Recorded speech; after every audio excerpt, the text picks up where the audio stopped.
If you're located in the United States, you have just recently celebrated Memorial Day. It is one of the national holidays which honors the fallen heroes and veterans that have given the ultimate sacrifice for people to live their freedoms. Even though I am currently living in Jamaica as a dual citizen who grew up in the United States, as a child, it was always one of those things where I looked at Memorial Day as the start of summer. That's when all the pools open, and not really taking into consideration of what really took place for us to even have that holiday to celebrate. So as I got older and was able to appreciate that a little bit more, it helped me to step back and just see the broader picture of sacrifices that people have made, whether it be my parents, grandparents, and foreparents before them. I realized that many of the benefits and privileges that I enjoy today are because people before me had made sacrifices. So, although nothing compares to the ultimate sacrifice that someone does when they lay down their life for complete strangers, their countrymen, in this episode, I'm going to take a minute to step back from the celebrations of summer and just look at the benefits that we enjoy because of the sacrifices made before us. Hello, I'm Taj, digitally known as Tropic Vibes, the host of Nifty Business, where we highlight NFTs and explore Web 3.0 as we move from pure speculation to creating real-world value.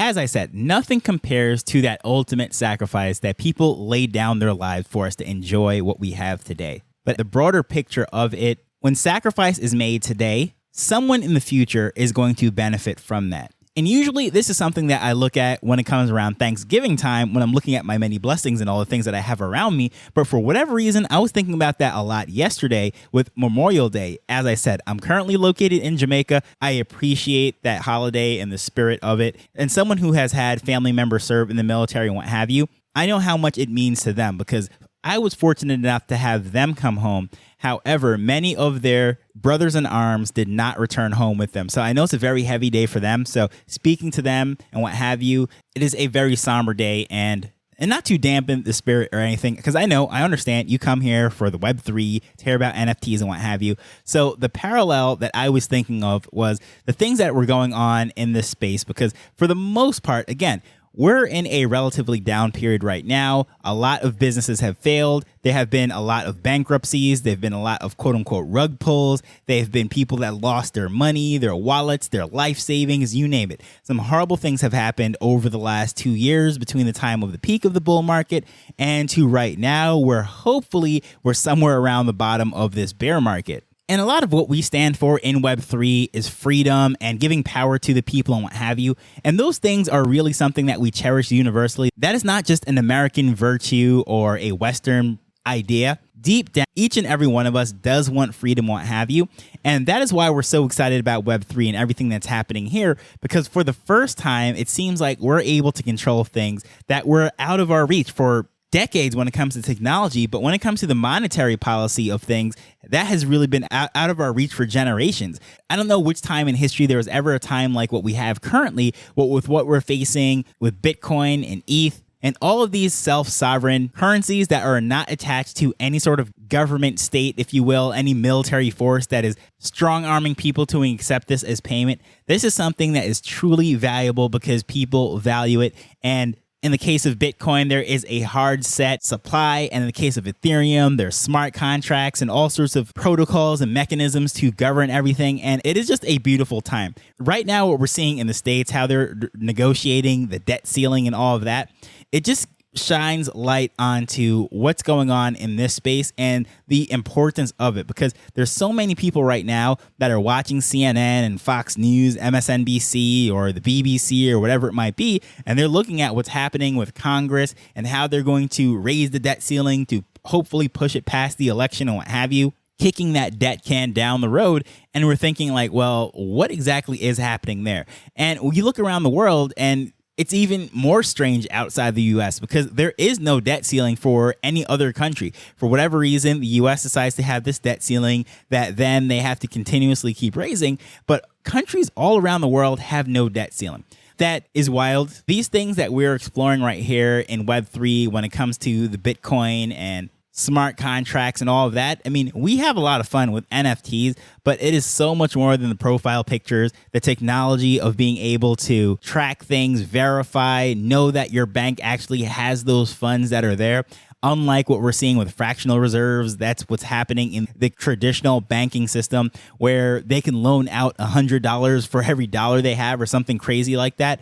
It is just absolutely ridiculous, because they know at no given time are all those depositors going to show up for a withdrawal until it happens. So, of course, we saw Silvergate, First Republic, and all those other banks that just recently had their collapse, because at the end of the day, if everybody shows up for their money, it's not there, and then they have to start to liquidate their assets and what have you. And if you've been listening to the show, you've heard me speak about how interest rates are up, and as a result, bonds are going down in value, the face value of it, because why would someone buy a bond that's paying, let's say, 1% when parking their money in their savings account will get them more than that? So when those banks are forced to liquidate when everyone's coming to make withdrawals, well, that's how things collapse. So over the last couple months, we've seen how that has happened. And in this time right now, we are looked on as the crazy Web3 renegades and what have you. But it's at this time that we really look around and say, you know what? This is the reason why this stuff exists. Because if you were around, you're old enough to remember 2008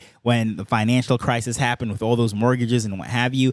That is why Bitcoin was birthed. That is why cryptocurrencies became a thing. The blockchain, verifying information, not double spending, and so forth. That is why this has value. So all these growing pains that we're going through, everyone is mocking us and what have you. People are saying the boat has sailed and it was just a fad, all these different things. However, 5-10 years from now, we'll be enjoying those rewards from this time. Unfortunately, a lot of people have gone out of business. Unfortunately, a lot of developers were not able to sustain. But the development that they were able to pass on, maybe open source, put it out there into GitHub or wherever it might be, and the communities then be able to build on that, some interesting things will be happening down the road from failed projects today. So I look at this time and people are dubbing it a builder's market and what have you, and I totally understand, because for the most part, there is no quote unquote money to be made right now as easily as it was being made before. Anyway, there's actually always a time to make money, have things that are awesome, and you know, so I'm not really signing off on that. But what I'm saying is there's a lot of people right now that think there is no point in even looking in Web3 because there's no money to be made. And on many levels, technology aside, that is a terrible idea to subscribe to, because if you look even at traditional finance, look over at Warren Buffett. When times were good, he was just piling up money, and people were saying he was absolutely crazy and reckless for having hundreds of billions of dollars in cash just sitting on his balance. But guess what?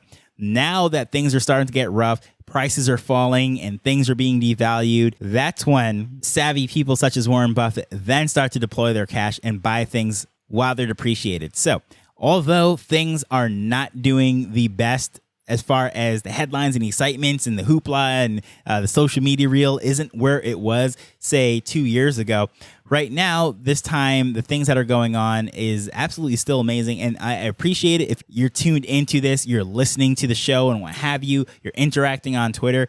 And I can definitely tell you that the time that you're investing in this space right now, it is not for naught. It is not something that is just going to go by the wayside and not provide any returns. Now, I can't tell you if we are at the bottom of the bear market or if we're in recovery phase or whatnot. I mean, I'm not Nostradamus. I have no idea. However, I can definitely tell you that looking back on past trends, such as the dot-com bubble, what I often speak about after 2008, that financial crisis and that absolute horrendous collapse in real estate and what have you.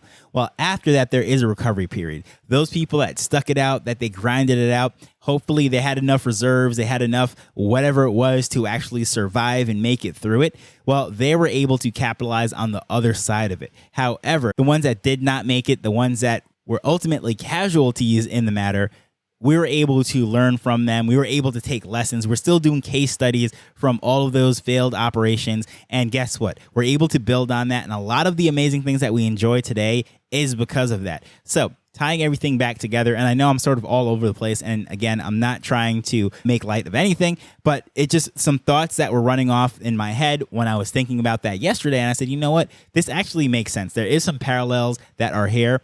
And I know it is a lot more comforting to be the one who is reaping the benefit. It is absolutely awesome to live in this time after all those sacrifices that were made in the past.